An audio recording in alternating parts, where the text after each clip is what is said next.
Hey, has anyone seen the princess puppet? We can't really start the story without her. That sounds like Daddy.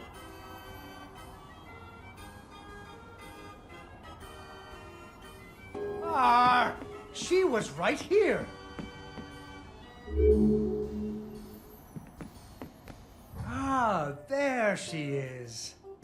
Once upon a time, there was a princess who lived in a castle with her father, the king.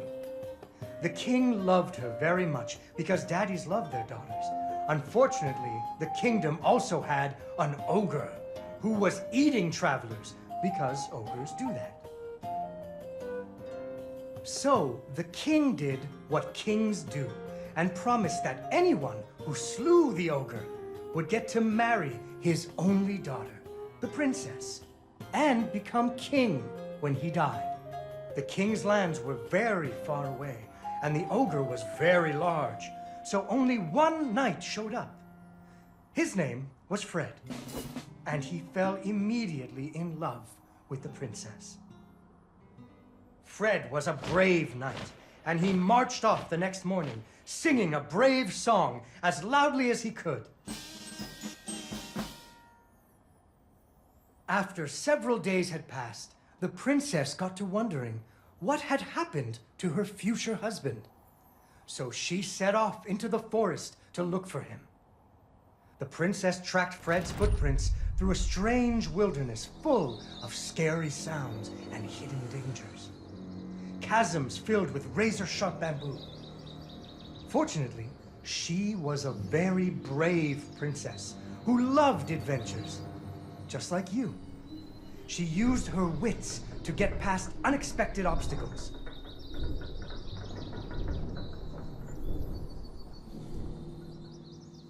She came to a wide river filled with snapping crocodiles.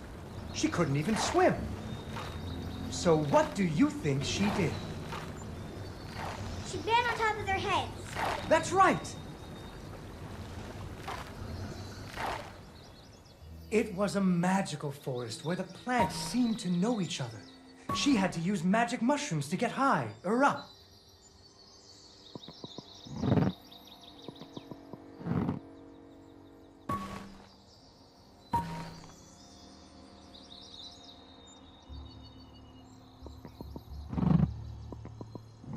She learned to use some bendy tree branches to fling herself across a patch of deadly sharp bamboo.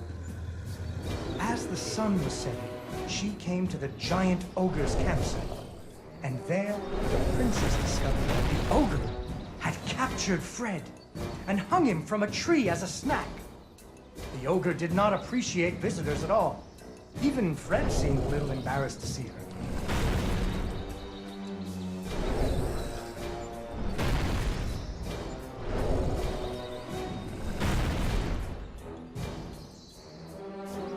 But the princess was a woman of action, and she was nimble, and the ogre was clumsy and easy to taunt.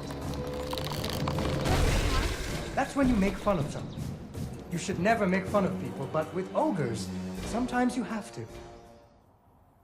And so the princess tricked the ogre and rescued Fred.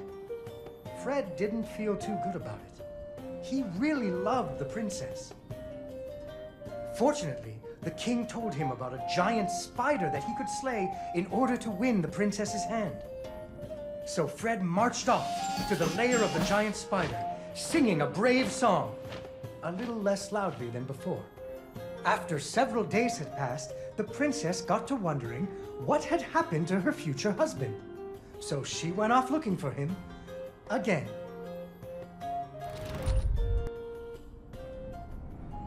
Fred's footprints led her into a dark and creepy cavern, full of strange dripping sounds, kind of like the basement at school. Her footsteps echoed and echoed, until it sounded like someone was following her. Soon she came to a vast pit, filled with vicious, deadly spikes. Unfortunately, she impaled herself on the bamboo. Wait, that's not what happened! Soon she came to a vast pit, filled with vicious, deadly spikes. It was much too big to jump over, but far off, she could hear moaning. She thought It might be Fred. So what do you think she did? I know. What? She used an umbrella. What? Like that nanny in that movie. This is the Middle Ages, honey. Where would she get an umbrella? I don't know, but that's what she used. I don't think I have an umbrella. Well, you better find one, because she used an umbrella. Where am I supposed to get an umbrella?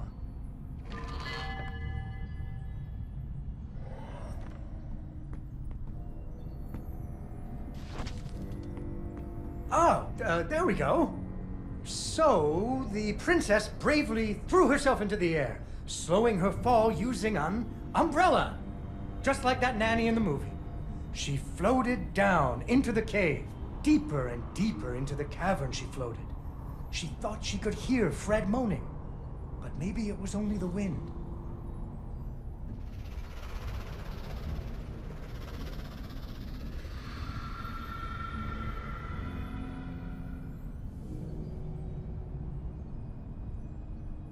Finally, she landed softly, right in a spider's web. Fortunately, it was a very old web, and she was able to break free.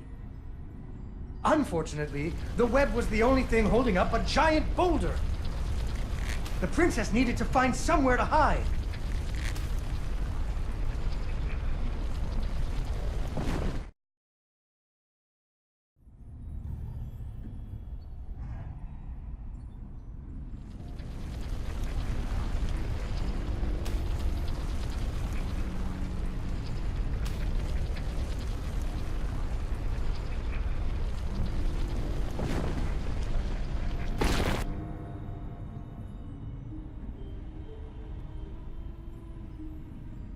Suddenly, a giant spider jumped out of the shadows and attacked her.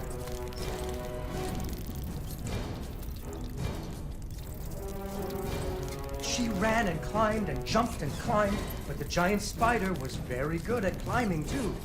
It had 8 legs and the princess only had 2.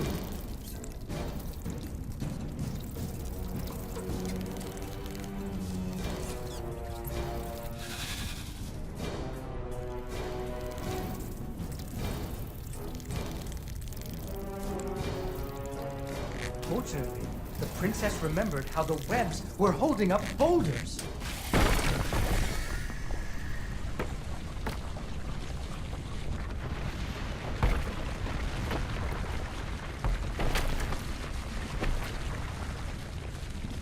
Poor spider.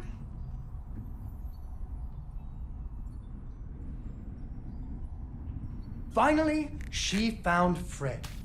He was all wrapped up like a present for the giant spider's girlfriend. He was dreadfully embarrassed about having to be rescued again. He really loved the princess. The princess decided he was cute. Fortunately, the king told him about a dragon that he could slay in order to win the princess's hand and stop being so embarrassed. So Fred marched off to the mountaintop of the dragon, singing a brave song, very quietly. After a few days, the princess got to wondering... why her dad kept trying to give her away? That too.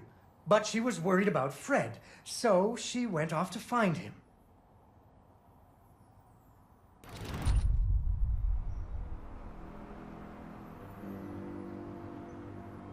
The dragon's mountain was cold, and the wind howled at her to turn back. There were rock slides and fiery chasms, but she was very brave and nimble, just like you. She wasn't going to be put off by a few deadly dangers.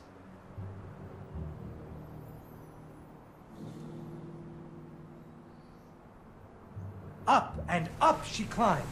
When she got cold, she thought about the hot buttered muffins she would make once she got Fred home. Do you still like muffins? I love muffins. The princess hoped Fred liked muffins.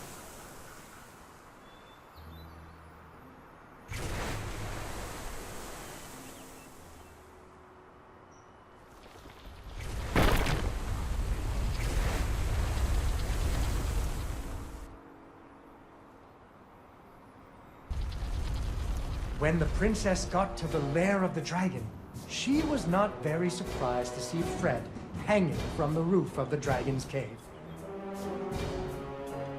So she taunted the dragon until it roared its fiery breath at her.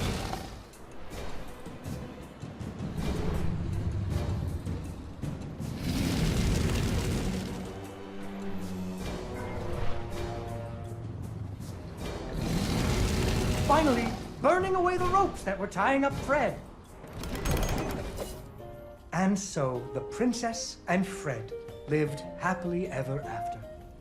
Fred never had to go on another adventure again, and they had hot buttered muffins every morning. There is another version of the story where the princess flew off on the dragon's back to have a life full of adventures, but that's for another day.